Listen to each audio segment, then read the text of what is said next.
When Teddy Roosevelt entered the White House, he was a young man with a large family. He loved being president, and he loved his 6 children. The White House was filled with life during his years as president.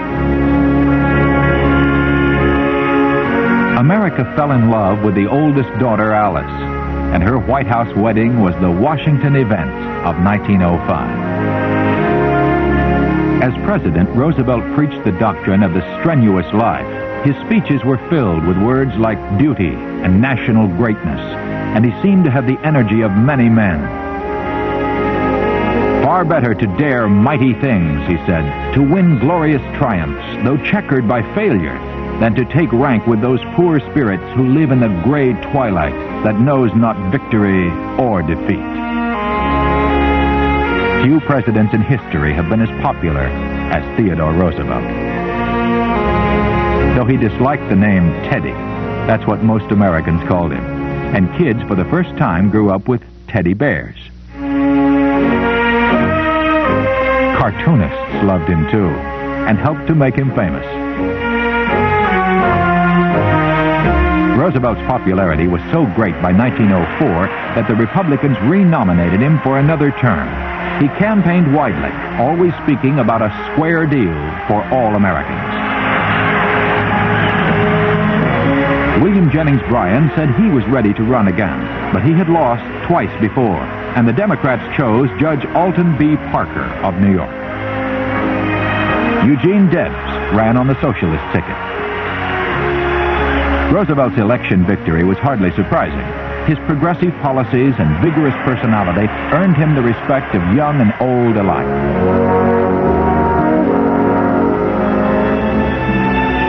Progressive Governor Hiram Johnson of California and Indiana Senator Albert Beveridge also fought for social justice. The election of these and other progressive politicians, like Robert La Follette, governor of Wisconsin, was a sign of the times.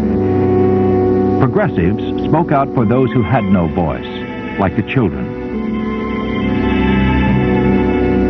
More than a quarter of all boys in America, aged 10 to 16, held full-time jobs in 1900. 12-hour shifts, 6 days a week, were the rule, with no recourse for death or injury. The progressives pushed for child labor laws and attacked the men of wealth and special privilege whose fortunes were built on the labor of children, men who ran their businesses with little concern for the health and safety of their workers.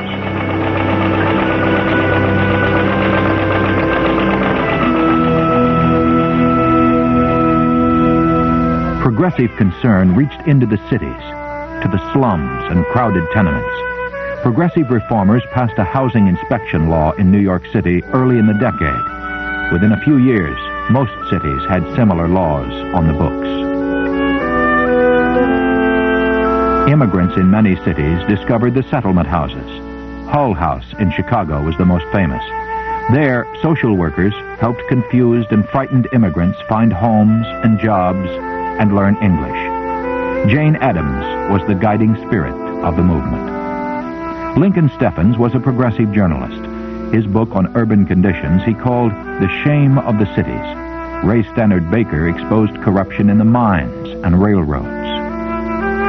The Muckrakers, as they were called, believed exposure could lead to reform. Upton Sinclair would become the most famous muckraker of the decade. In 1906, he published a novel about the meatpacking industry. It was called The Jungle. Sinclair revealed that rancid and tubercular beef, rats, and garbage got canned right along with the good meat. The Jungle caused a public furor. Investigations proved the charges correct and increased public demand for a federal meat inspection law. There was also a growing public concern over drugs and patent medicines, a $60 billion a year business in 1900. There were cures for every complaint. But analysis revealed that many contained poisons. Most contained alcohol. Dr. Harvey Wiley, chief chemist at the Department of Agriculture in Washington, and his assistants were known as the Poison Squad. Publicity surrounding their experiments helped to ensure passage of a pure food and drug law in 1906. The leading legislative spokesman for the law was progressive Senator Albert Beveridge of Indiana. Ida Tarbell was a muckraker who focused her attention on the workings of big business. Her history of the Standard Oil Company, first published in McClure's magazine in 1903, was a damning indictment, leaving no doubt that John D. Rockefeller's oil empire had corrupted government, bought favors, and wiped out competition. The muckrakers' charges were serious, and most were justified.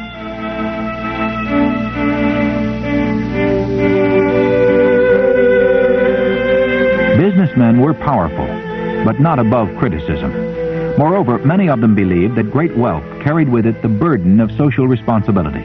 Andrew Carnegie gave millions to the cause of peace.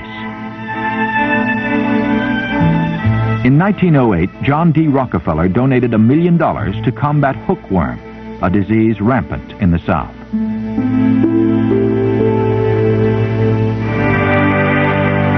During the next 20 years, the Rockefeller Sanitary Commission virtually eradicated hookworm from the United States. There were other precious resources in need of protection. Naturalist John Muir believed. His frequent outdoor companion agreed. Taking vigorous action to save America's natural wealth and beauty, Teddy Roosevelt doubled the number of national parks during his years in the White House. In 1908, Roosevelt bowed to tradition and announced he would not seek a third term, choosing William Howard Taft as his successor. With Roosevelt's endorsement, Taft was easily elected. Taft had proven himself a capable administrator as Roosevelt's Secretary of War and his first civil governor of the Philippines. He was good-natured and popular. But Taft proved to be far more conservative than anyone expected. In time, that would cause problems. By the spring of 1909, Teddy Roosevelt was on safari in Africa with his son Kermit to hunt the mighty and terrible lords of the wilderness. Back home, cartoons in the newspapers and at the Nickelodeons were popular with a public eager for news of Roosevelt's adventures. Scribner's magazine had agreed to pay Roosevelt $50,000 to write about his African trip, and the cost of the expedition was paid by Andrew Carnegie and the Smithsonian Institution. While in Africa, Teddy and his son Kermit bagged more than 500 animals. For Roosevelt, Africa was a great adventure.